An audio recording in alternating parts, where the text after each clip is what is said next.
A new chapter in the Ukrainian conflict is unfolding, one that is rewriting the rules of modern warfare and catching the world's attention. This time, the battle isn't just being fought in the trenches but high above, in the skies over Russia itself, far from the front lines. Ukrainian drones are now striking deep into Russian territory, targeting oil refineries, the economic heart of Putin's war machine. These attacks are not random. They are calculated blows aimed at the very infrastructure that fuels Russia's military might. This marks a major shift in strategy. Ukraine is no longer just defending its borders, but is now taking the fight directly to Russia's financial core, forcing Moscow to confront new vulnerabilities. The goal isn't to seize land, but to cripple the Kremlin's ability to fund its invasion. By targeting oil, Ukraine aims to choke off the resources that keep the Russian war machine running. Years of defensive warfare have forced Ukraine to innovate, embracing asymmetric tactics and developing new technologies to level the playing field against a larger adversary. Drones, cheap and mass-produced, can slip past Russian air defenses and hit critical infrastructure. Their agility and numbers make them a nightmare for traditional military systems. Each strike sends a powerful message. Nowhere in Russia is truly safe from the consequences of this war, not even deep within its own borders. The psychological impact is huge. Ordinary Russians now see the war's reality in burning refineries and smoke-filled skies, shattering the illusion of distance and safety. The Kremlin's narrative of a distant special operation is unraveling, as the conflict becomes impossible to ignore for millions of Russian citizens. Ukraine's campaign is methodical and relentless, escalating from sporadic attacks to a sustained offensive that is reshaping the battlefield and the political landscape.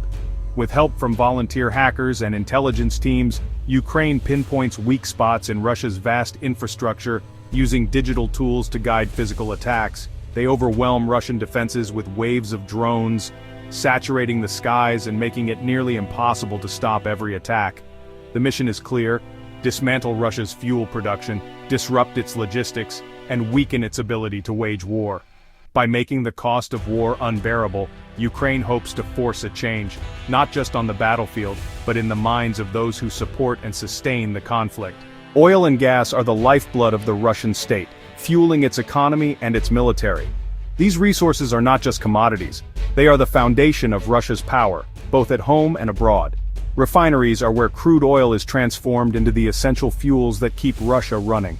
They produce diesel for tanks and armored vehicles, jet fuel for bombers and fighter jets, and petrol for millions of cars, buses, and trucks that power daily life across the country.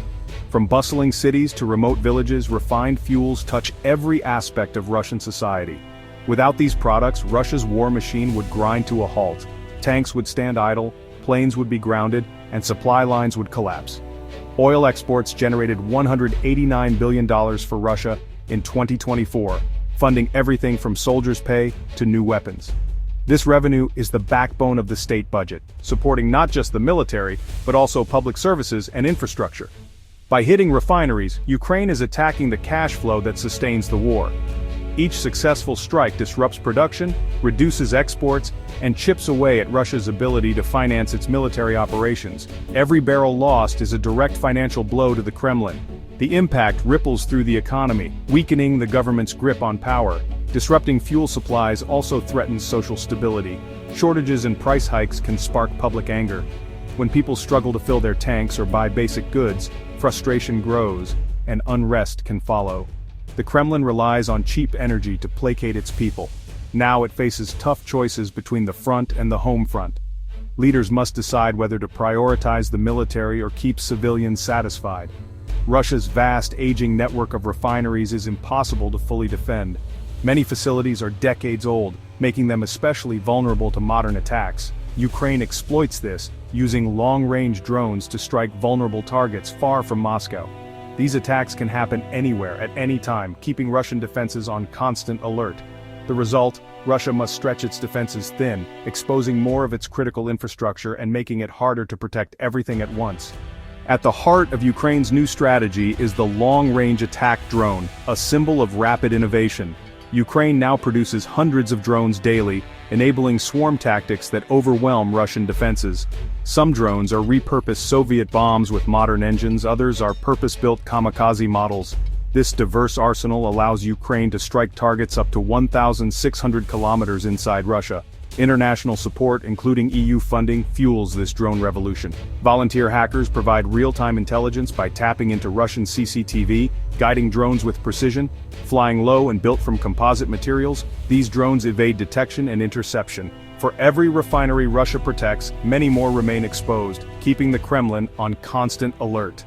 Late summer 2025 saw Ukraine's drone campaign escalate dramatically. Strikes on the Afipsky and Ilsky refineries caused massive fires and disrupted key oil flows. Even Putin's private palace was threatened, showing nowhere is off-limits. By late August, Ukraine's attacks had slashed Russia's refining output by 17%. The result: fuel shortages, rising prices, and a ban on gasoline exports to preserve domestic supply. Industrial shutdowns and logistical chaos are rippling through Russia's economy. Each strike forces costly repairs and diverts resources from the war effort. Ukraine is degrading Russia's industrial capacity, one refinery at a time. The drone strikes are deepening Russia's economic crisis. Combined with falling oil prices and sanctions, the attacks have triggered a currency slide and rising inflation. The ruble is nearing 100 to the euro, eroding savings and raising import costs for ordinary Russians. With 17% of refining offline, the Kremlin's $9 billion war fund is shrinking. Russia's defense spending now eats up 40% of the budget, forcing cuts to healthcare and education. The government must spend even more on air defenses and repairs, straining resources further. Internationally, Russia's reputation as a reliable energy supplier is crumbling. Attacks create market uncertainty and increase scrutiny of those tied to Russian energy. The economic vice is tightening, and Ukraine is turning the screw. The war's toll inside Russia is mounting. A severe labor shortage, worsened by mobilization and emigration, has left factories, especially in defense, understaffed. Some drone factories now rely on teenagers, a stark sign of crisis. Fuel shortages are hampering military logistics, while financial instability threatens soldiers' pay. Morale is slipping as equipment failures and logistical problems mount. Sanctions are biting, making it harder to repair and replace high-tech gear. Ukraine's strikes are just one part of a broader strategy to exploit Russia's growing vulnerabilities. Ukraine's drone campaign is now sparking global consequences, reverberating far beyond the immediate battlefield. What began as a tactical effort to disrupt Russian supply lines has evolved into a high-stakes international standoff, drawing in powerful alliances and raising the specter of a much larger conflict. In September 2025, Russian drones breached Polish airspace, triggering a swift and forceful response from NATO.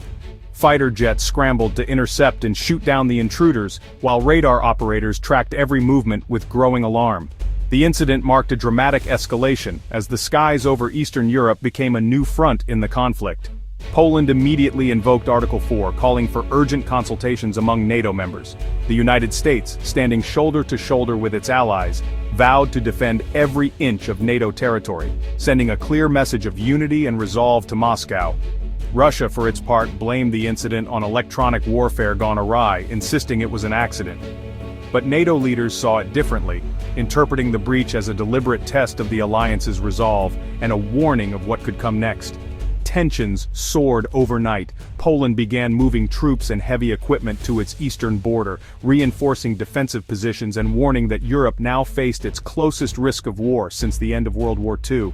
The sense of urgency was palpable across the continent. Military analysts believe Russia is probing NATO's defenses, using waves of cheap decoy drones to exhaust expensive Western air defense systems. This strategy not only tests the alliance's readiness, but also threatens to drain resources and create dangerous gaps in security. The situation is volatile.